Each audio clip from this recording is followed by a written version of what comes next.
Hello guys! Sa pagpapatuloy ng ating fluid serye, pag-uusapan natin ngayon ang isa sa mahalaga pero minsan nakakalimutan na klase ng fluid. Ito yung tinatawag nating Automatic Transmission Fluid or ATF. Ano nga ba yung purpose nito? Kailan ba dapat ito pinapalitan? At ano-ano ba yung mga signs na dapat na itong palitan? At ano ba yung may re-recommend ko sa inyo na ATF para sa inyong sasakyan? Yan ang mga tanong na sasagutin natin sa video na to. So ready na ba kayo? Tara, let's roll!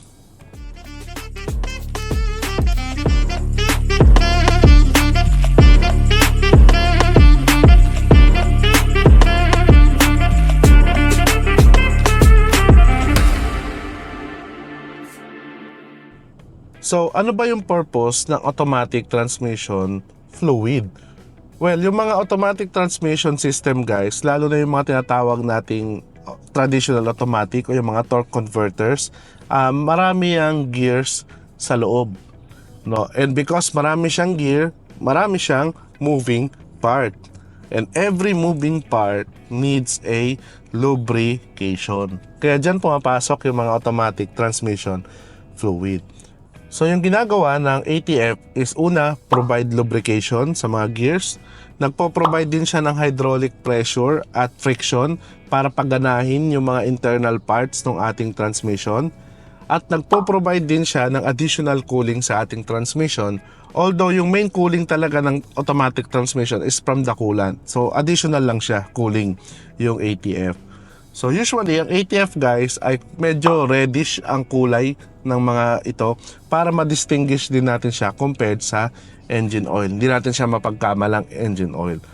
At syempre ang ATF makaklasify din natin siya as hydraulic fluid din. Kaya pwede siyang gamitin as power steering fluid. Kaya mansin nyo yung ibang mga mechanic pinapagamit ang ATF as power steering fluid. Kaya napansin nyo, no, mahalaga din yung automatic transmission fluid sa ating mga automatic transmission sa ating mga sasakyan. So, katumba siya ng engine oil sa engine.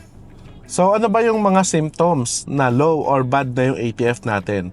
So, una, makikita mo kapag tingin mo sa ilalim mo ay merong leak, no?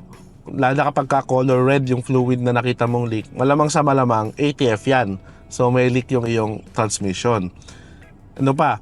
Kapag chinek nyo sa inyong dipstick guys, yung ATF, at nakita nyo yung dark brown na yung color niya or black, worst case, kailangan nyo na yung palitan kasi wala na siyang lubricating power. So palit na yon ng ATF. Isa pang symptoms ay kapag napapansin nyo nagdadrive kayo, medyo delay yung pag-shift niya ng gear, pag upshift or pag downshift niya, o sign na rin yon na low ang inyong ATF. Minsan sa mga modern cars ngayon, meron din silang warning light sa dashboard para makita ng driver na low na o kulang na yung kanyang ATF. May mga ganong sasakyan. Yung Blake, yung kanyang counterpart na automatic transmission na version, meron siyang tinatawag na hold, HOLD na light. Nagbiblink yon. Kapag nakita mo, ibig sabihin kulang yung ATF mo. May iba naman, yung indicator ng shifter like yung D, nagbiblink yung D. Ano yan, sign na rin yun. I think sa mga Honda CR-V na medyo luma, merong ganon na symptoms. O, para masabi niya na low na yung kanyang ATF. Isa pang symptom ay kapag nag-i-slide na yung transmission. Ano ibig sabihin nun? Kapag nagda-drive ka, lalo na kapag uphill, so pag tinapakan mo yung accelerator pedal, tumataas lang yung RPM, pero hindi naman siya nag-move. So ibig sabihin, nag-i-slide na yung transmission yun nun. So sign yun na bad na or kulang na ATF. Ano pa? Kapag meron ka ring difficulty in shifting yung gear lever natin, yung from P, R, and D, and vice versa, kapag medyo matigas or hirap ka i-shift yon, sign na rin yon na bad na yung ATF mo or kulang. At last, kapag meron ka naririnig na excessive noise or may amoy usok na, lalo na kapag pinipiga mo yung accelerator pedal, o may something na sa transmission mo, ibig sabihin hindi na siya naglo-lubricate ng maayos. So yun yung mga symptoms ng low or bad ATF. Next na question na sagutin natin, tuwing kailan pinapalitan ang ATF? Well, typically, nasa owner's manual naman talaga ng sasakyan natin yung interval kung kailan dapat pinapalitan yung ATF ng ating sasakyan. Pero advisable is around 2 to 3 years or every around 60,000 kilometers, whichever comes first. Pero guys, kapag yung sasakyan ninyo is high performance car, yung pang racing, o kaya naman lagi yung dinadrive sa mga stressful environment like pataas or pababa na kalsada or laging traffic, you might want to consider to change ng ATF a little bit earlier. Pero napansin nyo guys, no, ang ATF mas durable siya compared sa engine oil. Engine oil nasa around 10,000 kilometers lang nagpapalit ka na. Pero ATF mas high quality siya. Pero take note guys on changing ATF, especially sa mga modern cars ngayon, wala na silang tinatawag na drain plug kagaya nung sa mga engine oil. Wala na yun ngayon sa mga modern cars. So yung pagpapalit ng ATF requires professional help.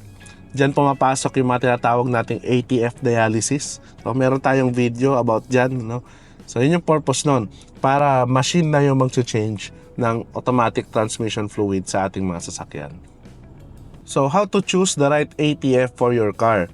Well, always pa rin talaga guys na best is to consult yung inyong owner's manual para malaman kung anong klase ng ATF or type ng fluid yung dapat ninyong ilagay sa inyong sasakyan. Pero kung wala na kayong owner's manual at hindi kayo sure, let me recommend you something na reliable na ATF na alam ko. So ano yun? So gusto ko introduce sa inyo guys itong top 1 ATF or automatic transmission fluid. So kagaya nga ng sabi ko na nakaraan, hindi lang engine oil ang pinoproduce ng top 1, meron din silang product kagaya nito na ATF. And disclaimer again guys, hindi ito sponsored ng top 1. Pero they sent me this product para i-test at ipakita sa inyo yung benefit ng ATF na ito. So yung top 1, kinikater niya yung iba't ibang klase ng automatic transmission kasi meron siyang iba't ibang klase ng ATF. So pag-usapan natin yan, yung mga ATF type ng top 1. So yung unang type ng ATF na meron yung top 1 ay yung top 1 Super ATF. Yun yung pinakita ko sa inyo kanina, Ang top 1 Super ATF ay designed para sa mga 2006 or earlier model ng mga automatic transmission. Especially yung gawa ng General Motors, Ford, pero kahit yung other brands din like Mazda, Mitsubishi, Honda, Toyota, advisable din siya. Multipurpose din ito kasi pwede siya sa cars, pwede rin siya sa light trucks at heavy duty vehicles. At kapag yung sasakyan mo nagre-require ng Dexron 3 type ng fluid, yun yung bagay sa'yo, yung top 1 Super ATF. Recommended din ito as power steering fluid. Next naman is yung top 1 fully synthetic multi-vehicle automatic transmission fluid or yung kanilang MV ATF.